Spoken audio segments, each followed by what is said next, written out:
All right, everybody. Happy Monday. Welcome into another edition of the blog or the video blog, the vlog, as you like to say it.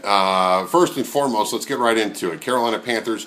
They fire Marty Hurney on Monday. Now, I've tweeted this, and if you follow me on Twitter, thank you. Appreciate that. Tell all your friends. Let's grow the number.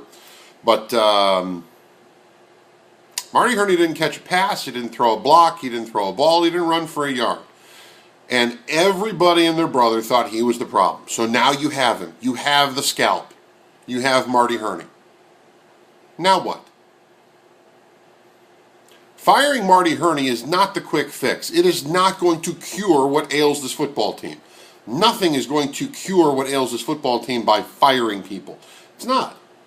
You don't fire Marty Hurney and expect this team to rattle off 10 straight wins, do you? Because if you do, you're kidding yourself. Hurney didn't do anything on the field. Now, yes, is he responsible for the players that were drafted? He says he is. He takes full responsibility for player drafts, for player scouts, for scouting. He takes responsibility for all those things. All things connected to the Panthers, he took responsibility for. Whether it's really his doing or not, he took responsibility for it, and I think you have to admire that. Did he make some questionable moves? Absolutely. Got into a Twitter discussion today with one of my followers. Didn't like the trading up to get Everett Brown, or the trading up to get Armani Edwards, or Brandon Hogan. He's another one who hasn't really seen the field. He only played a handful of games sparingly at the end of last year and has been on the PUP list this year. Okay. So those three names are the ones that you throw at me. Then I will counter with Ryan Khalil, Jordan Gross, Steve Smith, Thomas Davis, John Beeson, Luke Kuechly, just to name a few. Guys, these are Pro Bowl guys that have gone and played in football's All-Star game. Okay, and you can say, sure, first and second rounders he's hit home runs on. That's fine. You can look in the old in the Panther book here, and let's just call up drafts. Let's see if I can find that first. I've got to find it here because I promised myself that I would actually do this ahead of time, and I did not, and I apologize. Let's see here. See if we got draft results. Draft history. Perfect. Okay. He took over in 2002, and this is right here in the book here. Let's see here. There's going to be a lot of misses in rounds 3 through 7. There's going to be a lot of misses. But Will Witherspoon, I think, was pretty good. He was a third rounder. That was 2002.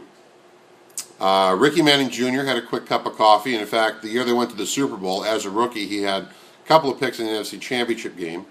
Kendall Moorhead is still playing, or at least was. That was 2003.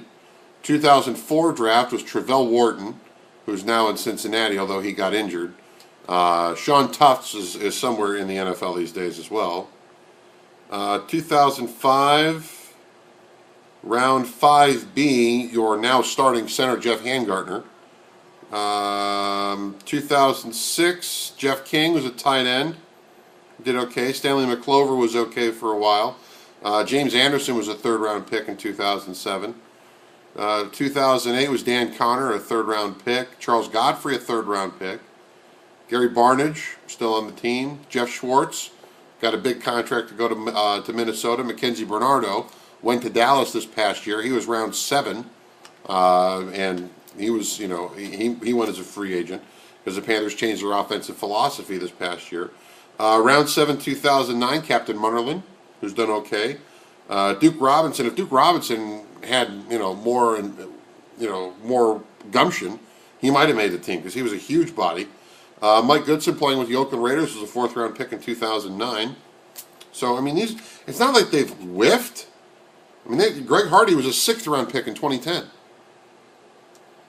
Starting defensive end. 6th-round guy.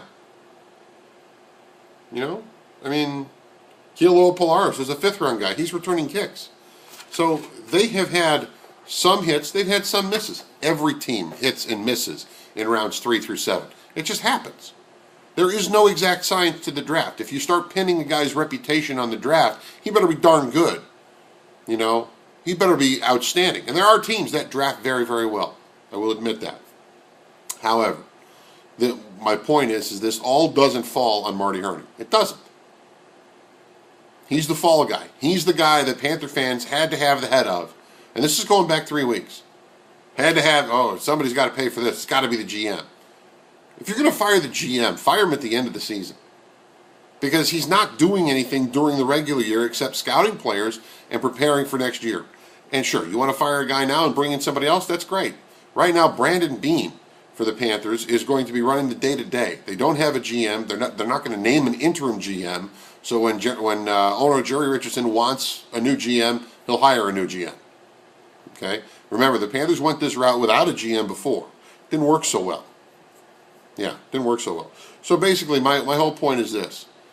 You want to lay the blame at somebody's feet. How about that? Let's talk about this again. Or it probably is again, because I can't remember how many of these things I've done that I've said this. All the big contracts that Marty laid out to the running backs. They're not paying off. Well, how do we know they're not paying off? When DeAngelo Williams is on the field for 5 plays against Dallas, not getting 5 carries, mind you, but he's on the field for 5 plays. That's a problem. For a team that bases itself, it says it bases itself in the run, establish the run first to open up the pass, when you've got 2 guys in Williams and Stewart that can and have lit it up, can light it up and have lit it up in the past, and you're using one of them on the field for 5 plays, he got 2 touches. This isn't about DeAngelo and fantasy football. This is real football.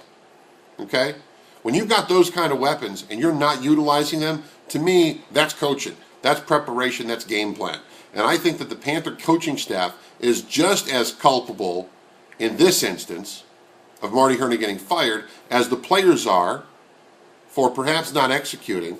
But to me, I think this offensive coaching staff and Rob Chudzinski, who had a dynamite year last year and everybody thought he was going to walk to a new job in the offseason, maybe he's reading his press clippings and thinking he's really, really good. I got news for you, Rob. You are really, really good. But something has changed somewhere. And I don't know if it's with Rob. I don't know if it's with Coach Rivera. I don't know if it's coming from on high. I have no idea where it is. But this is not the same offense that was on the field a year ago. And I understand that teams can game plan. They got some tape and they can film. But you know what? They had tape after Cam in week 1. They had tape of Cam after week 1. And they saw him throw it. And then they knew what the running backs could do. And they've got tape on them as well. And guess what? You still lined up and you still ran it down everybody's throats last year. You're not doing it this year. Period.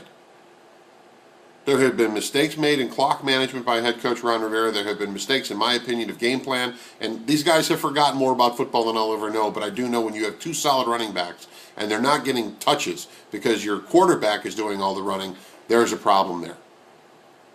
And that's just me.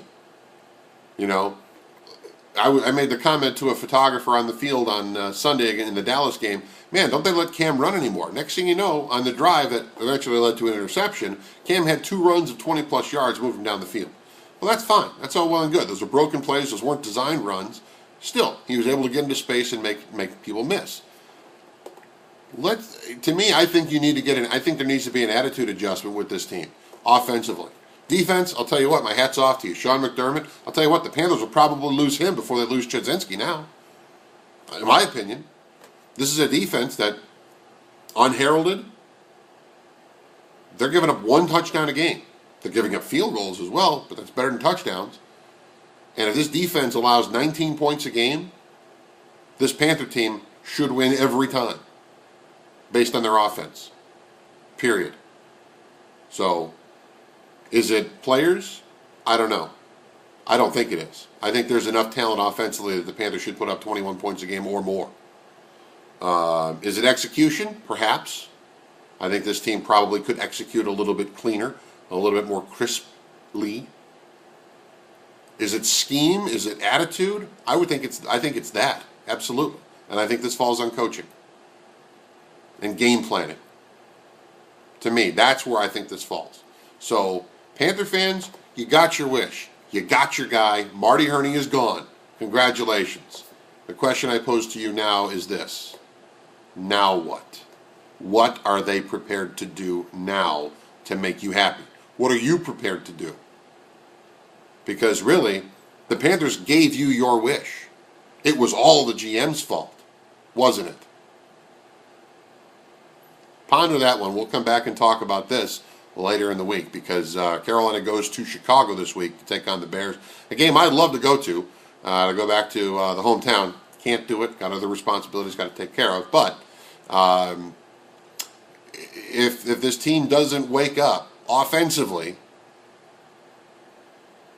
it's going to be a very long 10 weeks. It's going to be a very long 2.5 months for this team. And it really, the ball's in their court. You know, and once again, Panther fan, you got your wish. But I wouldn't count on this firing of Marty Hurney resurrecting an offense that has tried to outthink itself more often than not. And that's unfortunate. This is an offense that's good enough to get 1 yard on a 4th down. It is.